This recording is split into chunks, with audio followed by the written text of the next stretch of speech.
kedua ada materi termokimia. Untuk termokimia ini nanti akan saya bagi sampai 4 kali pertemuan. Jadi di awal ini kita mengenal dulu apa itu termokimia. Kalau katanya termo, ini ingat saja termos, berarti menyimpan panas. Terus di dalamnya ada kata kimia, berarti di dalamnya ada aspek panas yang bicara tentang reaksi kimia.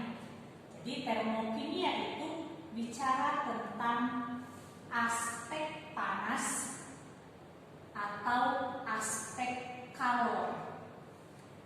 Untuk termokimia ini nanti kita bagi menjadi 2 jenis reaksi, yaitu reaksi eksoterm dan reaksi endoterm, di mana di dalamnya ada istilah sistem dan lingkungan. Apa itu sistem? Sistem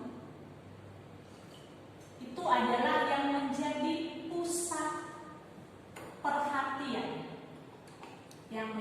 pusat perhatian, sedangkan lingkungan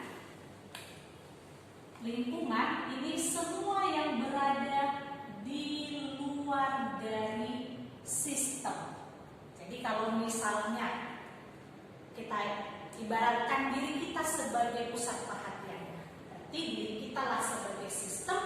Di luar diri kita termasuk orang sekeliling, ruangan, lingkungan, itu disebut sebagai lingkungan. Kalau pusat perhatian kita adalah ruangan ini, maka ruangan inilah sebagai sistem, maka di luar dari ruangan ini disebut sebagai lingkungan. Kita lihat jenis termokimia yang pertama, yaitu reaksi eksoterm. Reaksi eksoterm ini adalah reaksi yang melepas kalor.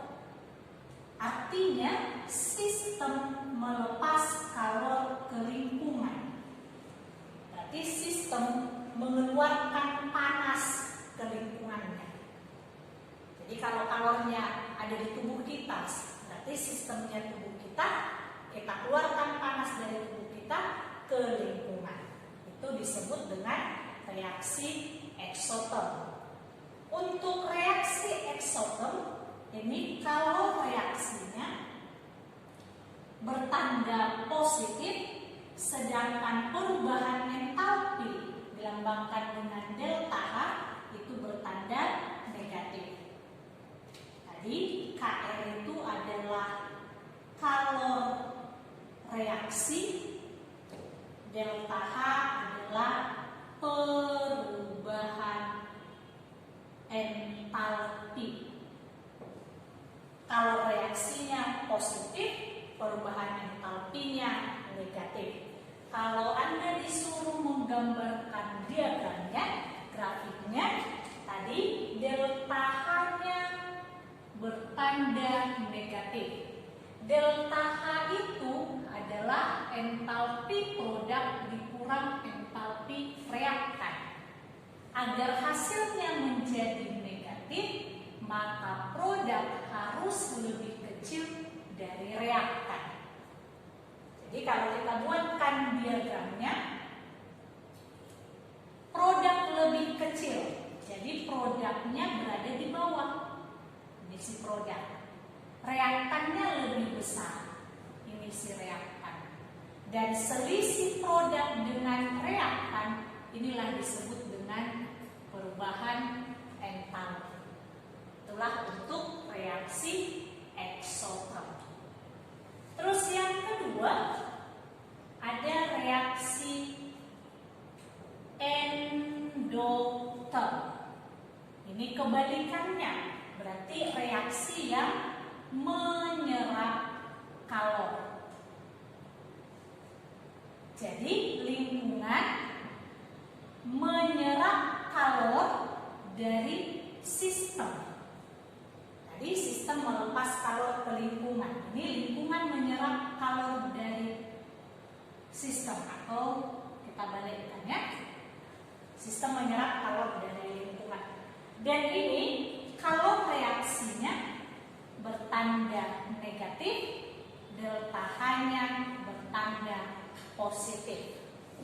Kalau reaksinya negatif, delta H-nya positif. Tadi delta H positif berarti sama juga delta H-nya entalpi produk dikurang entalpi reaktan. Agar hasilnya positif, maka produk harus lebih besar daripada reaktan. Dan kalau kita buatkan grafiknya, produk lebih besar dari reaktan. Berarti produk yang di atas, reaktan yang di bawah. Dan selisihnya ini itulah disebut dengan delta H. Karena yang eksotom negatif, maka delta H-nya lebih kecil dari 0. Endotom positif, maka delta H-nya lebih besar dari 0. Itu dulu untuk pembagian termokimianya. Kita lihat jenis kalori yang terlibat di dalamnya. Kita lanjut dengan jenis kalornya. Untuk jenis kalor dalam termokimia yang umum itu ada 4. Kita lihat yang pertama, ada disebut dengan kalor pembentukan, biasa dilambangkan dengan Kf. Kalor pembentukan ini terjadi pada reaksi 1 mol senyawa atau zat yang terbentuk dari unsur-unsurnya. Jadi kalau pembentukan itu terjadi pada reaksi pembentukan 1 mol senyawa atau zat itu terbentuk dari unsur-unsurnya. Misalnya pembentukan CO2, berarti CO2-nya hasil terbentuk dari unsur. Unsur yang terlibat di sini adalah C dan O. Jadi terbentuk dari unsur C dan O. Ingat, O itu harus diatomik, maka jadi O2.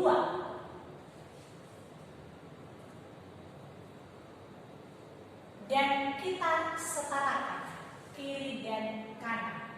Maka di kiri ada 1, C di kanan ada 1, terus O di kiri ada 2, di kanan ada 2.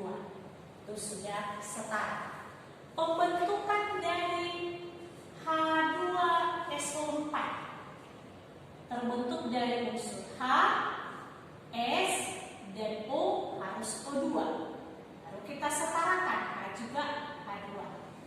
H di kiri 1, 2 di kanan 2, S1 di kanan 1, O di kiri 2 di kanan 4, maka dikali 2. Dan ingat, harus 1 mol senyawanya. Pembentukan H2O ini terbentuk dari H2 dan O2. Ini tidak boleh kita gabung. H di kiri 2 di kanan 2 sudah sama, O di kiri 2 di kanan 1, maka kiri yang kita kali setengah. Itu reaksi pembentukan. Ini namanya reaksi pembentukan. Untuk perhitungan kalornya itu adalah Kf sama dengan kalor reaksi per mol atau Kf sama dengan kalor reaksi dibagi harga koefisien. Ini untuk perhitungan rumusannya. Untuk contoh soalnya nanti kita buatkan. Terus jenis kalor yang kedua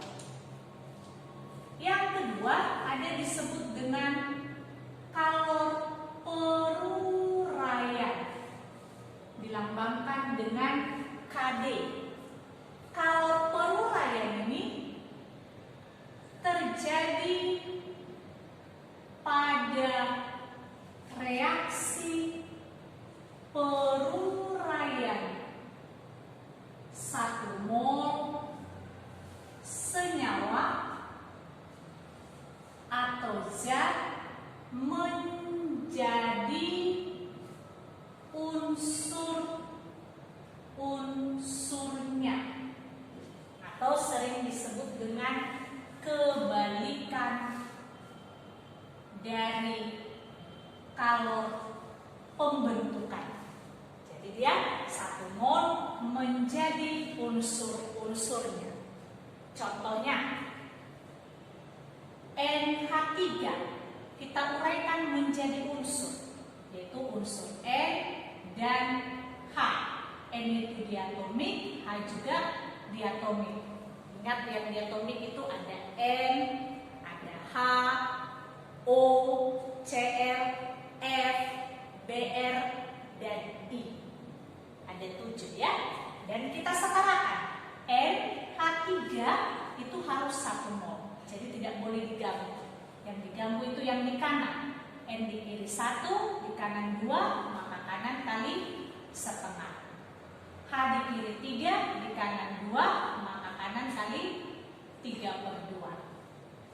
Misal lagi penguraian H3PO4, maka kita uraikan menjadi H2, P, dan O2.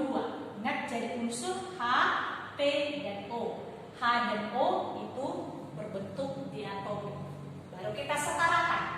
H di kiri 3, di kanan 2, kanan kali 3/2. P di kiri 1, di kanan 1 sudah setara. O di kiri 4, di kanan 2, maka kanan kali 2. Penguraian CO, maka jadi C dan O2. C di kiri 1, di kanan 1. O di kiri 1, di kanan 2, maka kanan kali setengah. Untuk rumusnya, KD sama dengan kalor reaksi per mol atau kalor reaksi dibagi harga koefisien. Itu untuk rumusan. Ini untuk kalor penguraian. Kita lanjut untuk kalor pembakaran, dan nanti satu lagi ada kalor penetralan. Jenis kalor yang ketiga, kalor pembakaran. Biasa disingkat dengan lambang Kc. Untuk pembakaran, ingat pembakaran itu berarti melibatkan oksigen. Jadi untuk kalor pembakaran ini terjadi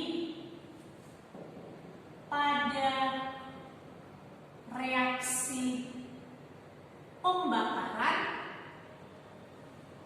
1 mol senyawa atau zat dengan oksigen.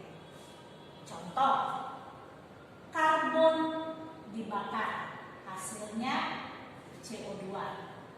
Baru Anda setarakan, C di kiri 1, di kanan 1, O di kiri 2, di kanan 2. Sudah setara. Metana, CH4, dibakar menjadi CO2 dan H2O.